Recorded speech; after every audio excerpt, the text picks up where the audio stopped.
What if I told you that at the very moment Jesus was being crucified, the skies weren't the only thing reacting?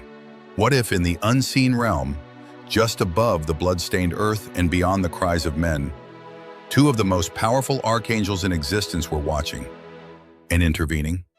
Michael, the warrior of heaven, Uriel, the flame of God, and the sun, hanging between earth and eternity.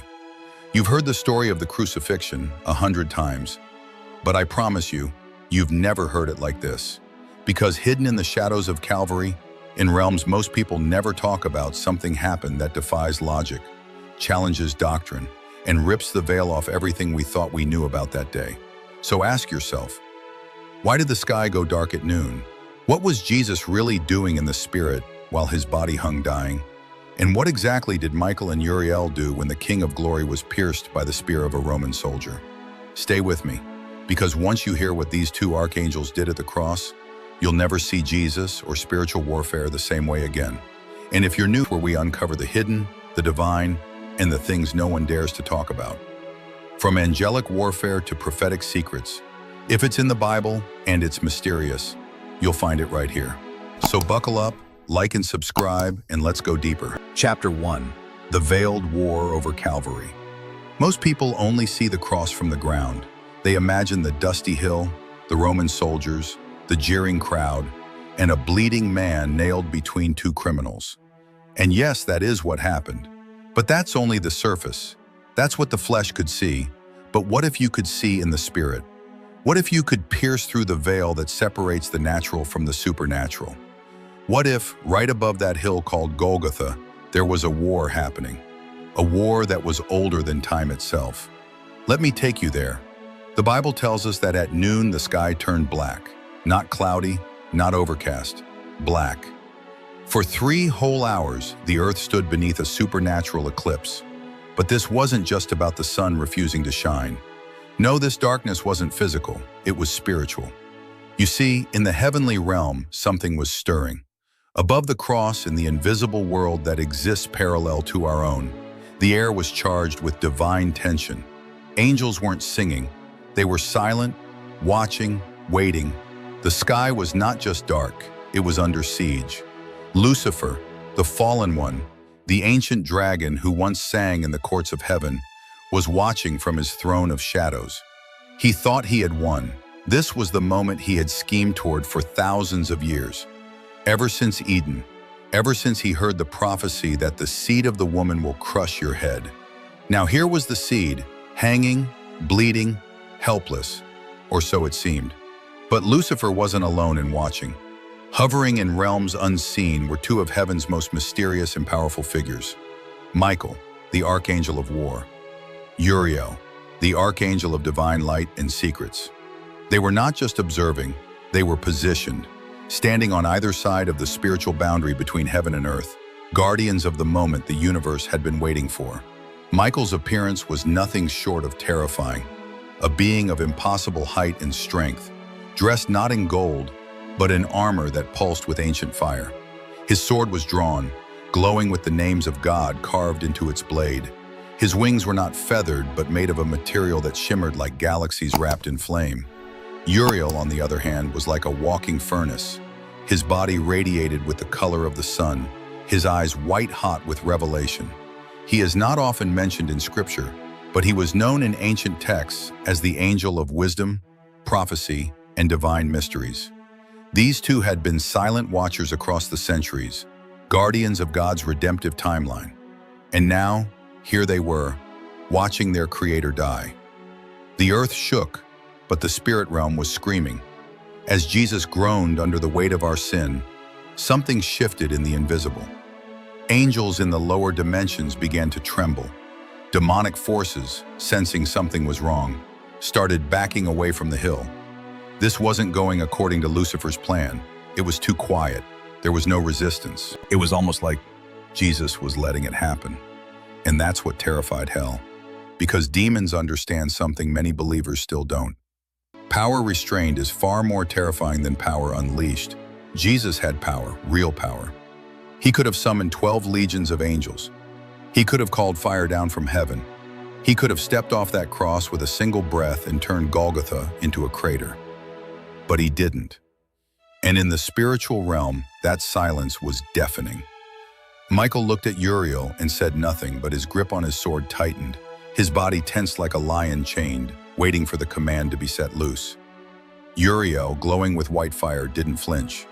His eyes were locked on Jesus' face, even from the height of heaven, because they knew something we didn't. They knew what was coming. Now listen carefully. Before time began, before the stars were born, there was a scroll. A divine scroll sealed with 7 seals, the redemption plan of God himself. And written into that scroll was every move, every prophecy, and every appointed moment that would lead to mankind's salvation. And at this exact hour, that scroll was opening. Jesus wasn't dying because he lost. He was dying because he was winning. And the only way to win this kind of war was to go lower than death, deeper than shame, and darker than sin itself, and then resurrect from within it. Uriel knew it. Michael could feel it in his bones. But even knowing the plan, they both felt what no angel had ever felt before: helpless. They couldn't move unless heaven commanded it. They couldn't interfere unless the Son gave the word. And then it happened. When Jesus cried out, "Eli, Eli, lama sabachthani," the cry didn't just echo across the skull-shaped hill. It pierced through dimensions. It tore into the angelic realm like thunder shattering silence.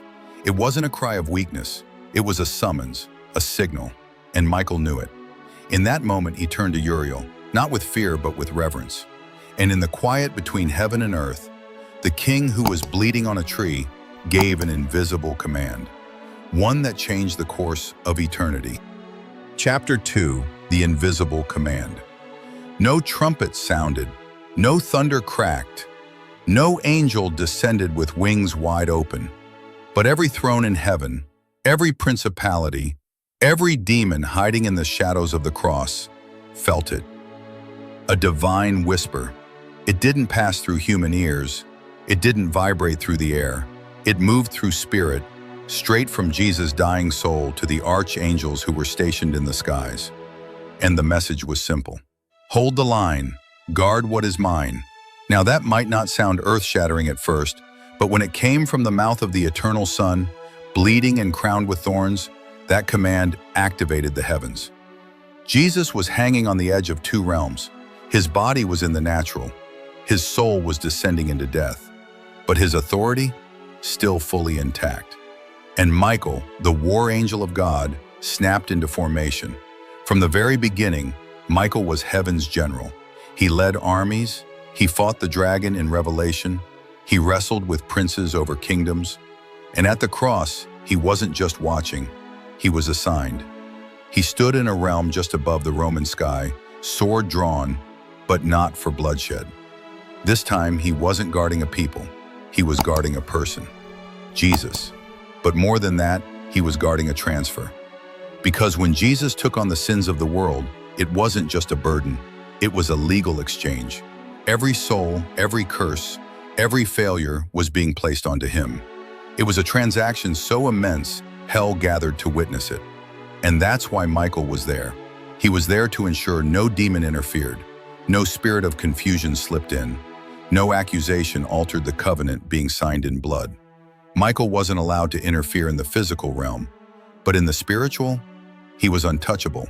He stood like a wall between heaven and hell, between the dying Christ and the realm of demonic legalism. But what about Uriel? He isn't the angel of war like Michael. He doesn't roar in the clouds or strike the earth. No, Uriel is flame, revelation, light. Where Michael brings war, Uriel brings clarity. He brings the secrets of God into the minds of men and angels. And at that cross, Uriel's assignment was no less terrifying. Because in that moment, Jesus wasn't just dying. He was becoming sin. Let that sink in. The light of the world was about to enter darkness. Uriel, burning with the fire of God's mysteries, stood as the guardian of revelation, ensuring that what Jesus did would echo not just in the natural, but in timelines, nations, and hearts for generations. He released a wave of divine light across time, a spiritual ripple that would one day wake Paul on the road to Damascus, inspire gospel writers, and open eyes in nations that didn't even exist yet. As Jesus' blood hit the dust, Uriel moved. Now here's where it gets supernatural, yet rooted in Scripture. At the exact moment Jesus breathed his last breath, the veil in the temple tore. But that wasn't just fabric ripping. That veil was symbolic of separation between man and God. It stood between the holy place and the Holy of Holies, a place no man could enter except the high priest, once a year. But when Jesus died, that veil was destroyed. What most people don't realize is that veil was reinforced by supernatural forces. Angelic sentries guarded that holy separation for generations. And now, Michael and Uriel stood down, not in defeat, but in obedience, because the Lamb had just become the bridge. The veil no longer needed guarding.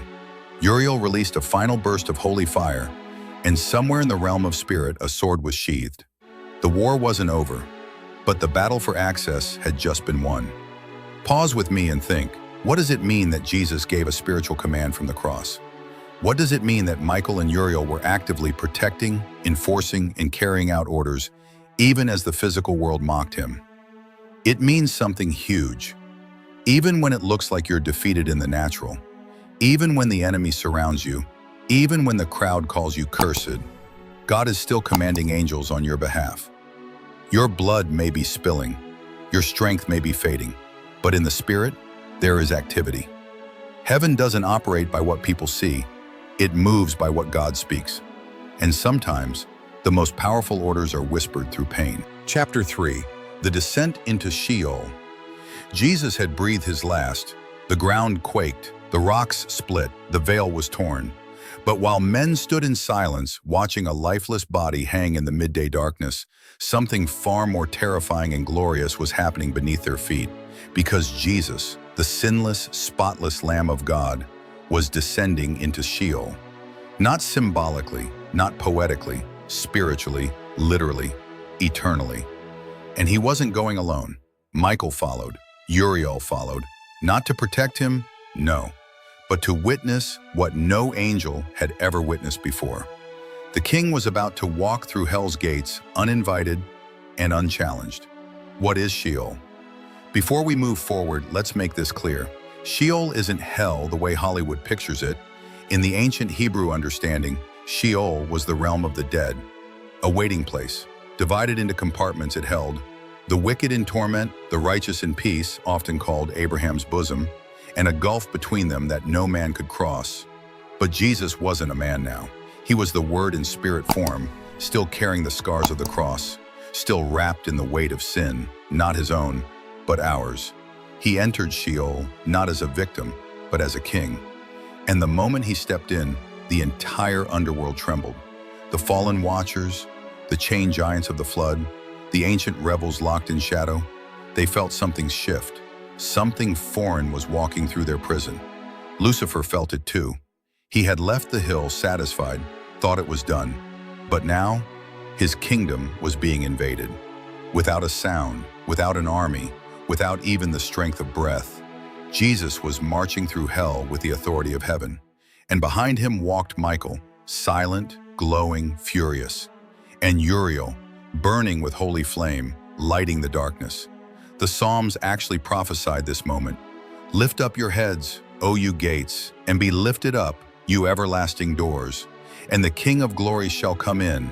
Psalm 24:7. Now read that again with this moment in mind. Jesus walks through the shadowed dimension of the dead and approaches the ancient gates of captivity. Gates older than any Roman Empire, gates forged in rebellion. And what does he do? He doesn't knock. He speaks. Not loud, not dramatic, but with eternal authority. Open. And the gates begin to groan, not because metal moved, but because legal chains were breaking. The role of Michael.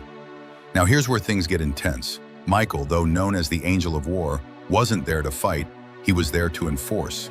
Because in that moment, Jesus wasn't making a request, he wasn't bargaining. He wasn't pleading for keys, he was taking them.